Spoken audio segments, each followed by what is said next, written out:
गुरु प्यारी सत्संगत जी, राधा स्वामी जी। आनंद धाम की दिवाली एक सत्संग कथा। गुरु प्यारी सत्संगत जी, राधा स्वामी जी। सत्संग का ये अवसर दिवाली के पर्व से कुछ ही दिन पहले का था। उत्तर भारत के एक शांत गांव के बाहली छोर पर बसा था आनंद धाम आश्रम। एक ऐसा स्थान जहां पहुंचते ही मन की बेचैनी अपने आप शांत हो जाती थी। चारों ओर हरियाली से भरे खेत, पीपल और नीम के विशाल वृक्षों की छाया, पक्षियों का मधुर कलरव और बीचों बीच वो बड़ा सा सभा मंडप, जहां प्रतिदिन सवेरे और सायंकाल भजन कीर्तन गूंजता था। दिवाली का समय था और आश्रम में एक अलग ही उत्साह का वातावरण फैला हुआ था। भक्तजन दूर दूर से आए हुए थे, कोई पंजाब के छोटे गांव से, कोई राजस्थान के रेतीले प्रदेश से, तो कोई बिहार और उत्तराखंड के पहाड़ों से। सभी के चेहरों पर थकान तो थी, पर आंखों में उम्मीद की चमक थी। सब अपने अपने मन के अंधेरे को गुरु जी के प्रकाश से मिटाने आए थे। आश्रम के मुख्य द्वार पर फूलों की झालरें लगी थीं। आंगन में दिए जलाए जा रहे थे। कोई साफ सफाई में लगा था, कोई भंडारे की व्यवस्था देख रहा था और कोई माला गूंथ रहा था। सब काम सेवा भाव से हो रहे थे। वातावरण में गजब की समरसता थी। न कोई ऊंच नीच, न कोई दिखावा। बस एक ही भावना थी कि सेवा में ही सच्ची पूजा है। गुरुजी, जिन्हें सभी प्रेम से परम पूज्य स्वामी आनंद प्रकाश जी महाराज कहते थे, आश्रम के ध्यान कक्ष में मौन बैठे थे। उनके चेहरे पर असीम शांति थी। उनकी आंखें बंद थीं, पर उनका ध्यान हर एक शिष्य पर था। जब वो सभा में आते तो जैसे वातावरण में एक अनदेखी ऊर्जा भर जाती। संध्या का समय हुआ, सूरज डूबने लगा।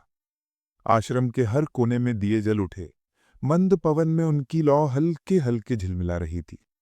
सत्संग मंडप में भक्तगण बैठ चुके थे। भजन प्रारंभ हुआ। दीप जलाओ मन में प्यारे, मिट जाए तम सब अज्ञान का। गुरुजी धीरे धीरे मंच पर आए। सबने एक स्वर में कहा, राधा स्वामी जी। गुरुजी ने सभी को आशीर्वाद देते हुए मुस्कुराकर कहा, गुरु प्यारी सत्संगत जी, राधा स्वामी जी, आज का ये पर्व केवल बाहर की रोशनी का नहीं, ये हमारे अंतर के दीप जलाने का अवसर है। सभा में शांति छा गई। गुरुजी बोले, दिवाली का असली अर्थ लोग भूलते जा रहे हैं। लोग घरों को रोशनी से भर देते हैं, पर मन को अंधेरे में छोड़ देते हैं। असली दिवाली तब होती है जब मन के अंधकार में एक दीपक जलता है, गुरु ज्ञान का दीपक, प्रेम का दीपक। सभा में एक वृद्ध भक्त ने हाथ जोड़कर पूछा, गुरुजी, हम कैसे जाने कि हमारे भीतर अंधकार कहाँ है?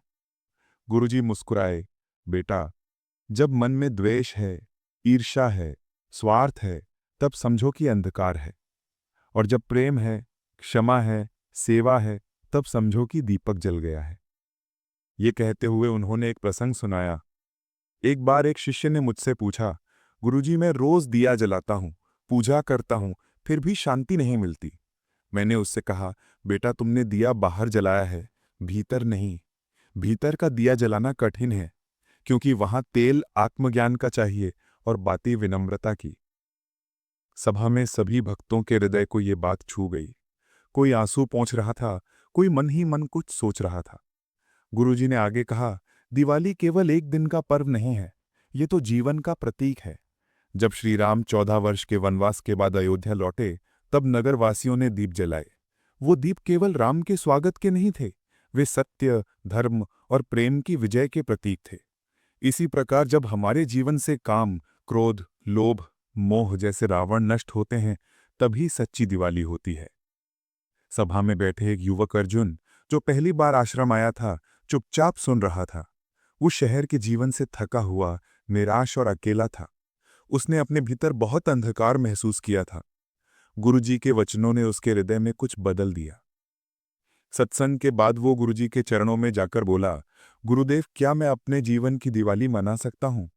मैंने बहुत गलतियां की हैं, बहुत लोगों को दुख दिया है। गुरुजी ने उसके सिर पर हाथ रखकर कहा, बेटा, जो अपनी गलती स्वीकार कर लेता है, उसकी आधी यात्रा पूरी हो जाती है। अब अपने भीतर का दीप जलाओ, क्षमा मांगो, प्रेम बांटो और सेवा में लग जाओ। अर्जुन अगले ही दिन से आश्रम की सेवा में लग गया।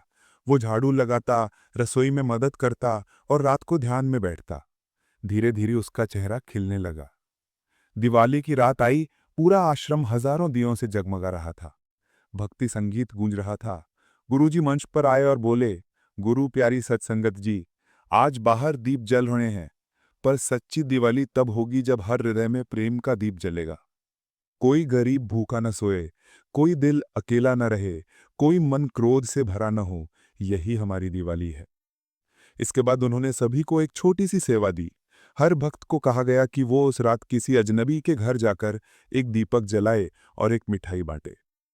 जगमगाहट तभी सार्थक है जब किसी और का अंधकार मिटे, गुरुजी ने कहा। अर्जुन उस रात गांव के किनारे झुग्गी में रहने वाले एक परिवार के पास गया। वहां एक विधवा और उसके 2 छोटे बच्चे थे। उसने उनके आंगन में दीप रखा, मिठाई दी और मुस्कुराकर बोला, दिवाली मुबारक। उस महिला की आंखों में आंसू आ गए। उसने कहा, बेटा, वर्षों बाद आज मेरे घर में रोशनी आई है।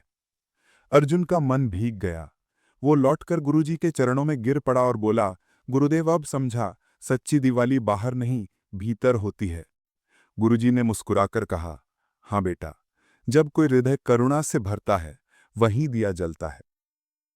उस रात की वो दिवाली केवल एक पर्व नहीं रही, वो एक आत्म जागरण बन गई। गुरु प्यारी सत्संगत जी, राधा स्वामी जी।